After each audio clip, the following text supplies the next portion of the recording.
E meu povo, beleza? Vamos continuar aqui? Na aula passada, tá? Recordando aí, a gente falou sobre a teoria das ideias de Platão, né? A gente parou um pouquinho aqui atrás, ó, falamos sobre a ideia de Platão de que esse mundo é falso.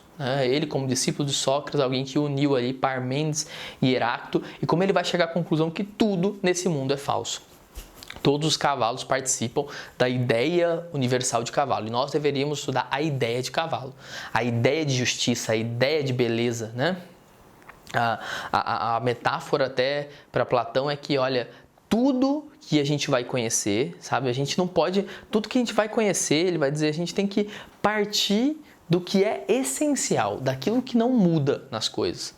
A mesma metáfora de Parmênides, né? A gente tem que buscar aquilo que não muda, porque o que muda não importa, né? Eu tô com a barba feita aí por causa do coronavírus, então assim, isso não muda quem eu sou, a minha essência. Então o que realmente é único, universal e distribuído no Douglas, aquilo que realmente pertence a ele, é isso que eu deveria estudar. E aí eu não vou encontrar isso nesse mundo, na matéria, eu vou encontrar isso no ser, na essência de cada coisa. E para isso eu pergunto, qual é a melhor maneira de chegar a esse conhecimento? Chegar a um conhecimento realmente, olha, perceber que esse mundo é falso, chegar até um conhecimento realmente verdadeiro.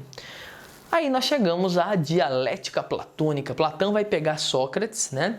E ele vai dar um upgrade na filosofia socrática. Mas Sócrates nunca escreveu nada, professor. Como que a gente sabe o que Sócrates escreveu, o que Platão escreveu? Ó, nós temos aqui Diálogos de Sócrates e República de Platão. É um bom exemplo disso. Nos Diálogos de Sócrates, a gente tem aqui, ó, Julgamento e Morte de Sócrates. Nós temos Apologia de Sócrates, Criton, Fédon, um dos meus livros favoritos sobre a alma, a imortalidade da alma, O Banquete, tá? E Eutífron. Essa coletânea de textos aqui, ela é muito diferente da República e do resto dos livros. Não é muito diferente, mas há diferenças. Aqui você percebe que é Sócrates falando, né? Muito mais que Platão.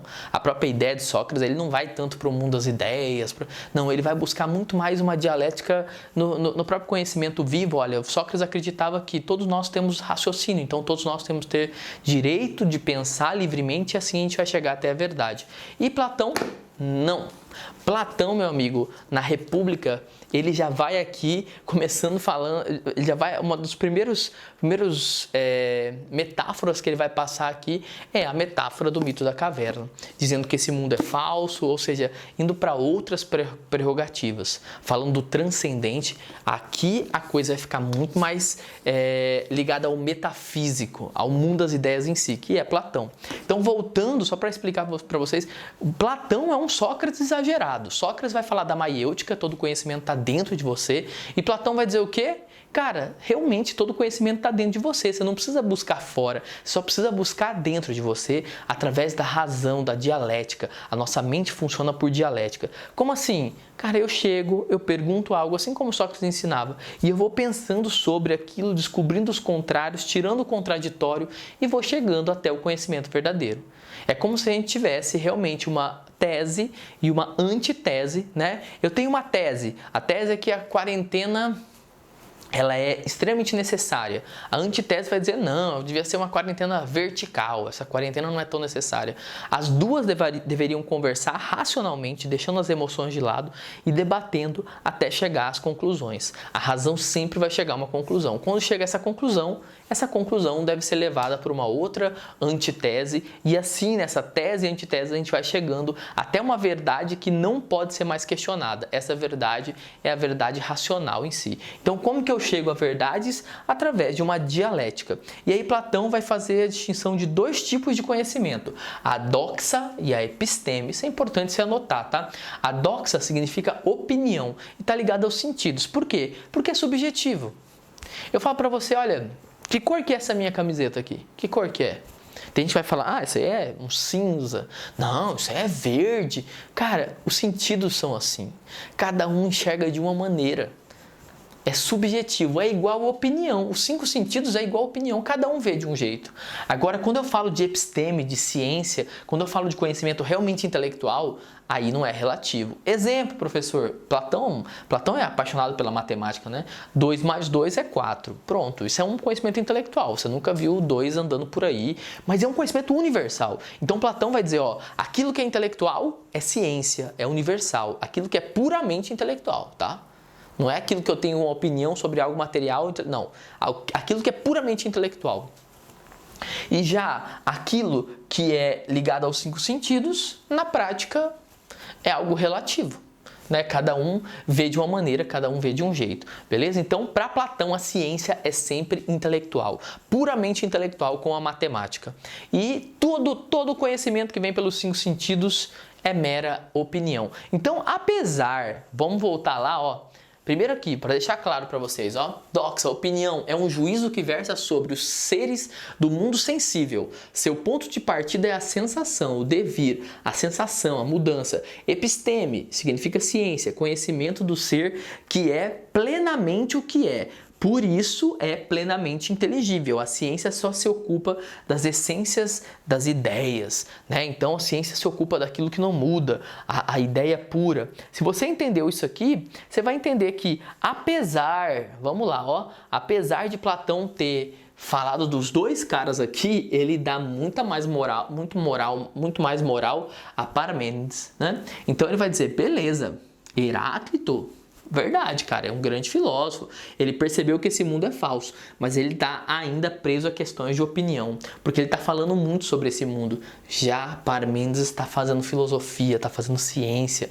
Parmênides está buscando a essência das coisas. Se você entendeu até aqui, agora fica muito, mas muito fácil falar para você sobre o mito da caverna, né? O que é esse mito? O mito da caverna, a ideia, tá? Para Platão, de que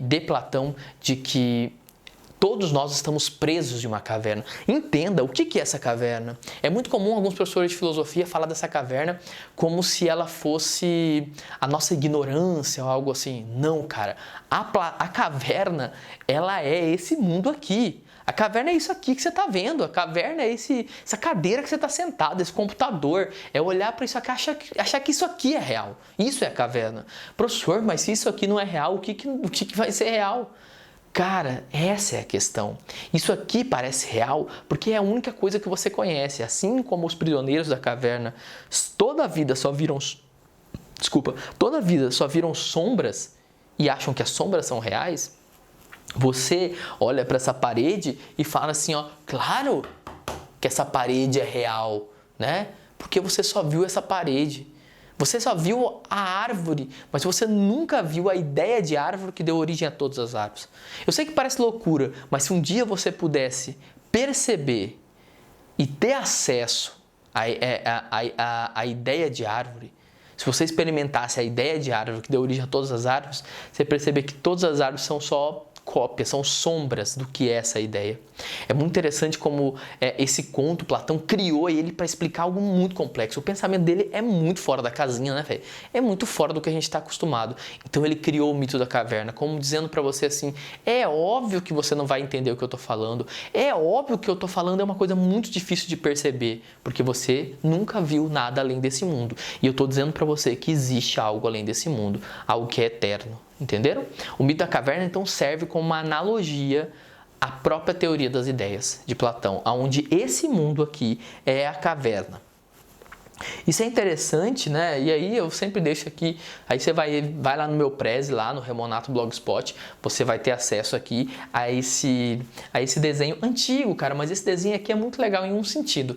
Nesse desenho aqui, ó, você tem as palavras que Platão usou, é tirado exatamente igual do livro. Então é muito legal nesse sentido que você tem acesso a um trecho do livro através desse desenho, ele contando o mito da caverna, né?